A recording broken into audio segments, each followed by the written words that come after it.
Hello, just a short video this time. As you may remember, I needed to build the blade, put the blade together before I could paint everything. So that's the blade. This video will have quite a lot of photographs on it, so you can see exactly where I've gone. What I've done here is I've built the blade together, put all the bits on, really straightforward, and as you can see there's a couple of floppy bits on there. So it's sections 36, can we get that in there? 37, 38 and 39. Really easy to put together. The hardest part is putting the bolt heads on the end of that ram. Couple of peculiarities with it. As I say, there's quite a few photographs on it, so you'll be able to see what I mean. But it's a bit of an oddity. I've been looking at the real machine, and the blade moves. It's as simple as that. You know, it wouldn't be a proper bulldozer if the blade didn't move. There are 4 pipes, hydraulic pipes, that come from here underneath this piece of plating, and that's obviously there to protect them. They come out of there and they go into the end of this bar cum ram. The ram comes out of here so that you can move the blade sideways. 2 of them will operate that ram that comes out of there, which is the ram here that's I've attached to the front of the hull. So they come out of there, then they go right the way through.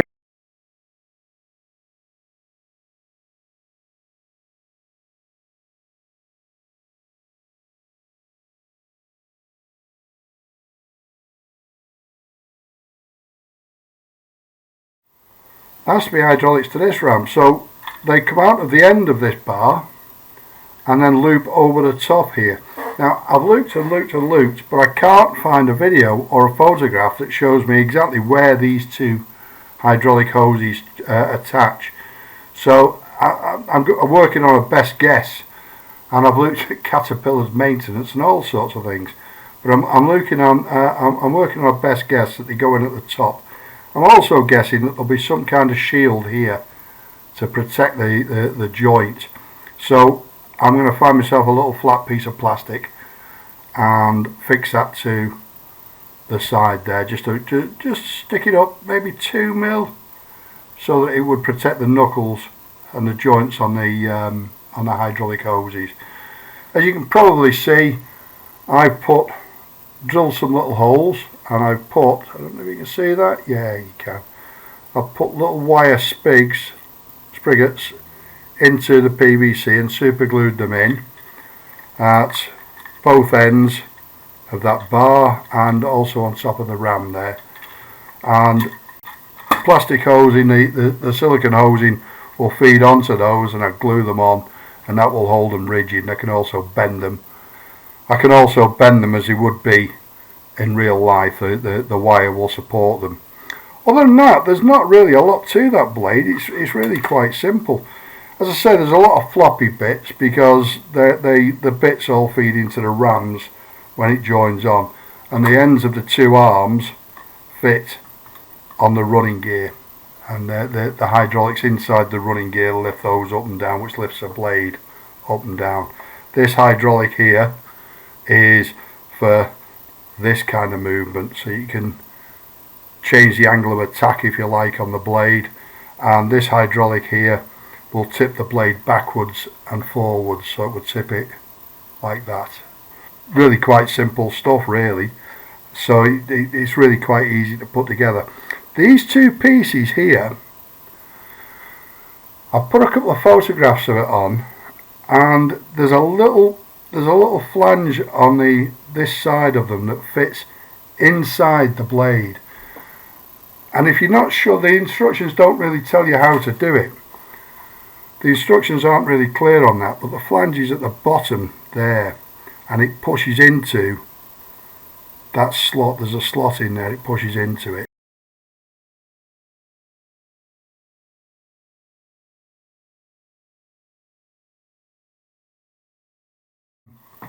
once you've worked out how to do it, it's really quite easy.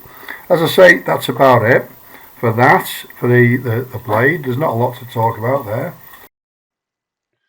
As you can see by the pictures, a lot of the parts on the blade need filling. I believe they call them injection pinholes. Filled and sanded, and they're fine.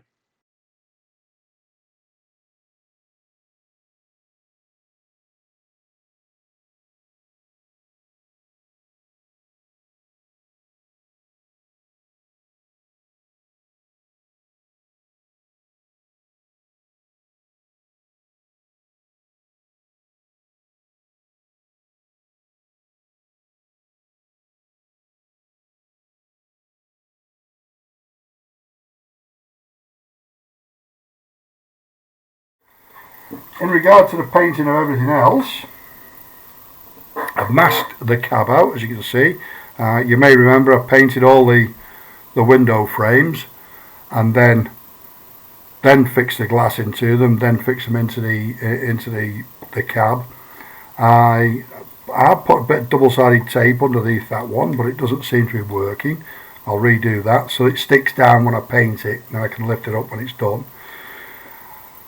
I couldn't work out how I was going to paint all this because they're big pieces. So what I've done is I've made out of a piece of scrap MDF, 2mm MDF, a little holder. And the way I'm hoping it will work is I've stuck a piece of double-sided carpet tape on the bottom there. And what should happen now is that will stick onto the bottom of the cab, so that I can paint the bottom of the cab, and this bit of course is never going to be seen again, it's inside. And it should also stick onto this bit of the body, the hull, because again that's going to be covered by the cab. So we'll give it a go. So I'll look a muppet if this doesn't work now. Bit of press, that's fine that. I'm quite happy with that. Yeah, chuffing myself. So now I can paint the whole thing and not get finger marks all over it, not have to balance it precariously on anything. And then when it's painted, I can, I'll think of some way of fixing it into so it stays upright that way. I'm not going to take that off there now because I'll need to put another piece of double-sided tape on then when I paint the cab. So that's that.